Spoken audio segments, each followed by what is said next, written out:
Hey there, everybody. Welcome back to the Planes, Trains, and Comic Books channel. I'm Matt, and today we're going to review The Last Book You'll Ever Read, number 1.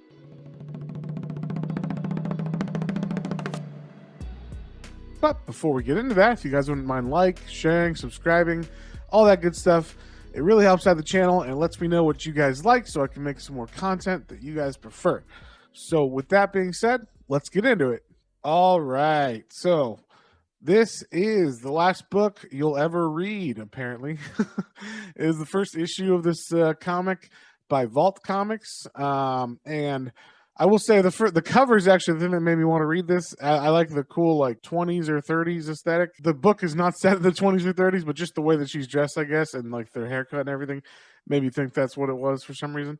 But this is written by Colin Bunn and art is by Leila Lees. This book starts off in a train, and we're getting like quotes over this train ride.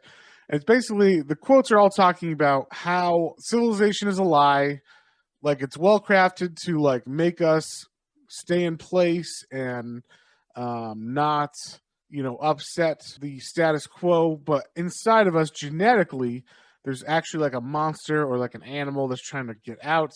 It's got claws, it wants to kill, it wants to feed. We see there's this guy on the train he had looked over and he saw these two, I don't know, toughs or just guys that are younger that he was scared of. So he starts kind of like trying to run away from them. They end up cornering him in this alley, and it turns out they actually were trying to get him alone to. He thinks maybe they're going to rob him, but they say this isn't a robbery, this is a culling, like they're going to kill him. And then the next page is just he fucking murdered them somehow. And it looks like horribly, like he pulled out the intestines of this one guy and there's blood all over the place. We cut to a bookshop where the writer of the book is finishing the passage that she was reading over that section. And her name is Olivia Cade. She wrote a book called Satyr. And a satyr, in case you don't know, is a Greek mythological being. It's like half human, half goat, and it is supposed to represent or like be the god of like lust and carnal acts and all that kind of stuff. So Olivia has been, going to readings of her new book that just got released, but she's been getting threats on her life every time she does a reading. So she needs security and police there. And while she's doing her signing afterwards, she gets attacked by this woman.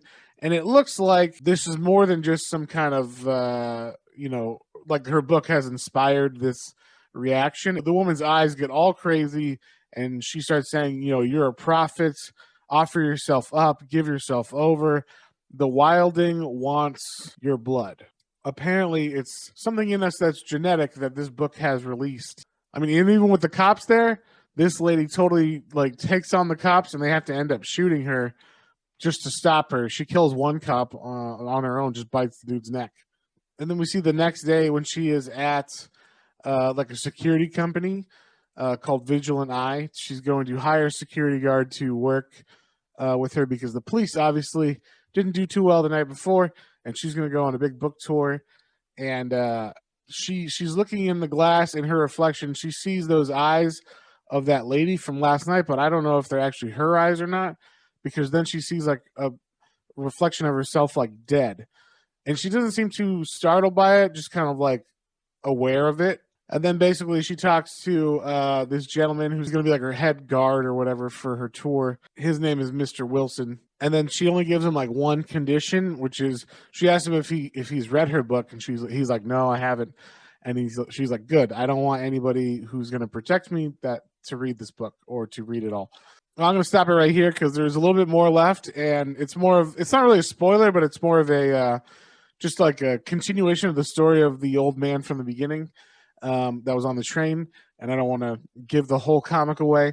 Let's just say fucked up stuff happens. So that was the last book you'll ever read. I liked it. It was interesting. Like I said, I thought it was going to be like in the 20s. I feel like it might have been scarier or something if it was in the 20s. This just felt kind of like fucked up things happened. Obviously, like violent stuff happened, but it wasn't scary necessarily. So I'm kind of waiting for the horror to really kick off.